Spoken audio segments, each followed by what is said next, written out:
and I guess you can say this is the unpopular topic of the day. I did this before when I was talking about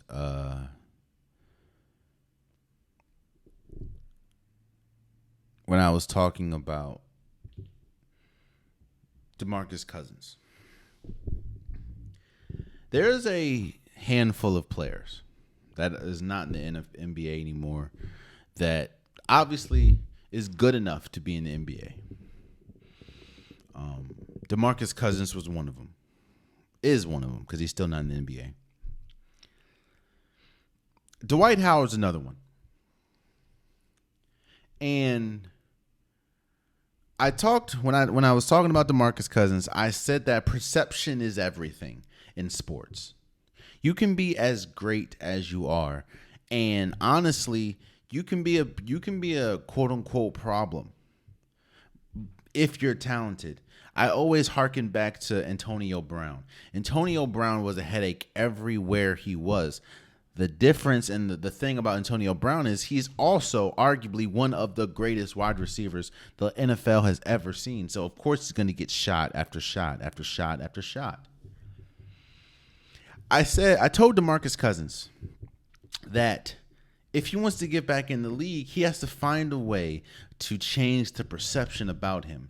Because the thing about sports is it's a big relationship, honestly. It's how is your relationship with your teammates? How is your relationship with your coach? How is your relationship with the fan base? What people don't understand at times is basketball and sports is so much more than just being good at whatever sport you play. That is very important, but it's also about relationships. That's about anything in life. I work in an industry, right, where it doesn't really matter much about college. It matters more about who you know and what you're good at. The relationships that you garnish, the relationships that you build. Who do you know? I said, DeMarcus Cousins, if you want to be back in the league, you have to change the perception about yourself. Now let's get to Dwight Howard. The people that know me and people that listen to this podcast, they understand that I view Dwight Howard as a basketball player very high. I think that he should be a first ballot Hall of Famer. I think that he should be in the NBA 75, or he should have been in the NBA 75 over people like maybe Anthony Davis or Damian Lillard. People know Dwight Howard was one of the first players to be drafted straight out of high school that was successful. People know how I feel about Dwight Howard and how I think that he was one of the most dominant centers of all time when he was with Orlando.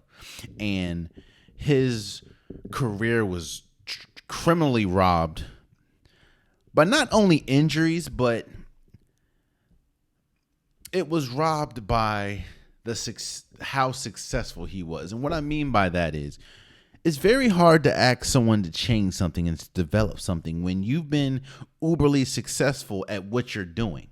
At what you're doing has gotten you, a three-time defensive or three consecutive defensive player of the year awards, or it's gotten you multiple All-Stars. It's gotten you to the NBA Finals. It's hard for you to then say, all right, now you have to develop this. Because all you're seeing is the success that you're getting from what you are now. So I think that injuries and just how good he was plagued in his inability to develop a more sustainable post game is what really affected Dwight Howard as far as his quote unquote drop off. But let's look at Dwight Howard's resume for a second. He's an NBA champion, 8-time All-Star, 5-time All-NBA first team. Once he made All-NBA second team, 2-time All-NBA third team. Like I said, 3 consecutive NBA Defensive Player of the Year awards, 4-time NBA Defensive All Team or All First Team, 1-time All Second Team, Rookie of the Year, 5-time NBA rebounds leader, 2-time NBA rebound or blocks leader.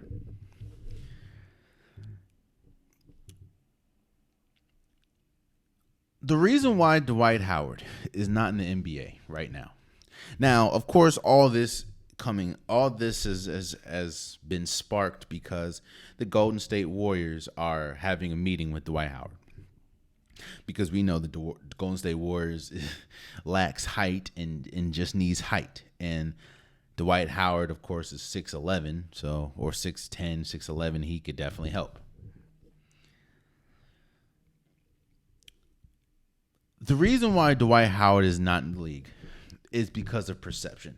Kind of the same thing that DeMarcus Cousins is dealing with, just a little different. DeMarcus Cousins is dealing with, his perception is he can't get along with his teammates. He is aggressive. He's angry. He can't get along with his coaches. He's uncoachable. That's not Dwight Howard's problem. Dwight Howard's problem is his perception is he's too playful and he takes things serious. He doesn't take anything serious, or he doesn't take basketball serious, or he feels that he should be more dominant or he should be better than he really is.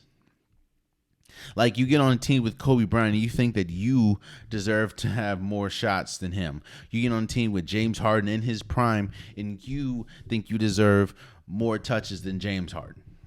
That just doesn't compute.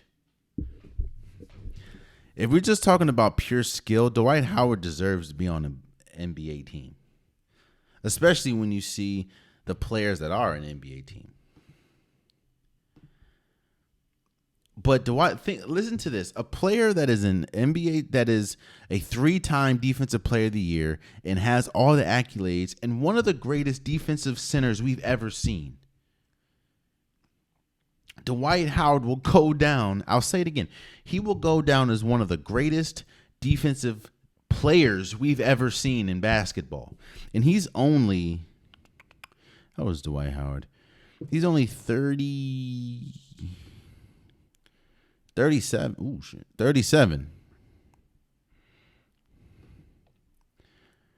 But listen to this, man.